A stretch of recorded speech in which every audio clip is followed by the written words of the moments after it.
Gente, aí agora, né, nós vamos começar uma outra etapa do... Continua sendo devocional, né? Mas é uma outra etapa dentro do devocional.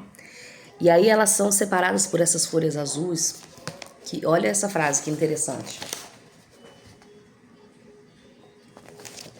Ó. A verdadeira plenitude é ser quem Deus nos fez para ser. Quer dizer, segundo o autor, né, que é uma pessoa que Deus tem levantado nessa geração para fazer diferença, a verdadeira plenitude é ser quem nos fez para ser. Quer dizer, para a gente ser pleno, não adianta a gente se comparar, que eu acho que é um dos maus dessa geração, dessa época, é a comparação. Tá tudo muito rápido, né? Tá tudo muito assim, todo mundo quer ver como que tá, né? Às vezes aqueles 30 segundinhos do Instagram, do TikTok, faz com que você dá uma viajada na sua mente sobre a vida do outro. E aí, sem querer, ou às vezes até querendo, ou de forma automática, você se compara o seu eu de hoje com o que a pessoa está vivendo.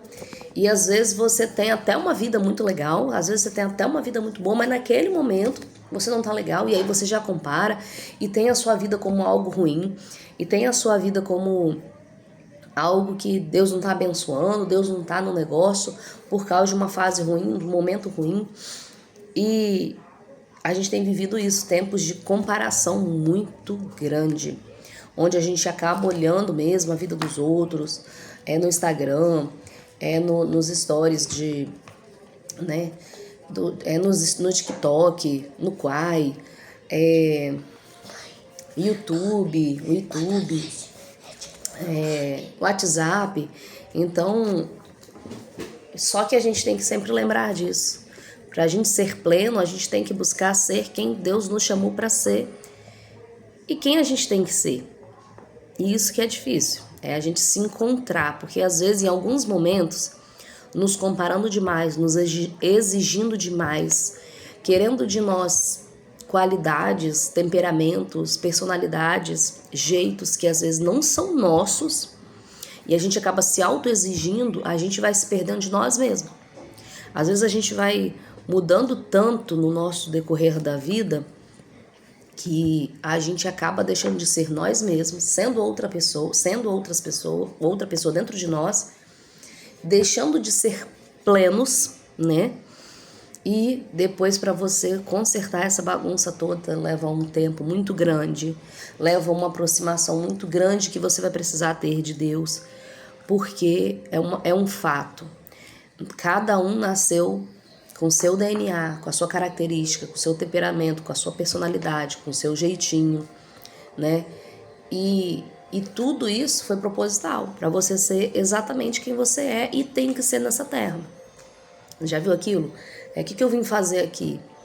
E tem muito a ver com isso, com como você foi gerado por Deus, criado por Deus. E às vezes a gente quer mudar, às vezes a gente quer se comparar o nosso tempo com o de outras pessoas, comparar a nossa profissão, comparar o nosso dia a dia, comparar até mesmo, né, o que usa.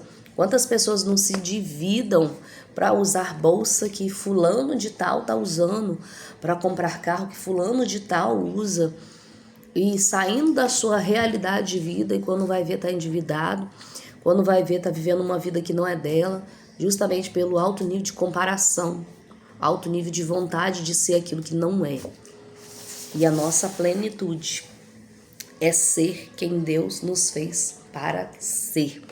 Do seu jeitinho que você é, seja tímido ou seja extrovertido. Peraí, filho. Seja tímido ou seja extrovertido. Seja mais na sua ou seja mais comunicativo. Seja mais gordinho, mais magrinho. Seja branco, preto, pardo. Do seu jeitinho que você nasceu. Você nasceu com um plano e um objetivo para ser exatamente quem você tem que ser.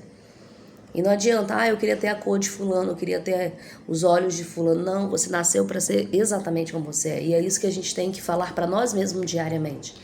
Eu sou exatamente como eu tenho que ser. E entender que o nosso chamado, a nossa vida, ela está baseada em ser exatamente quem a gente nasceu para ser. E não mudar isso.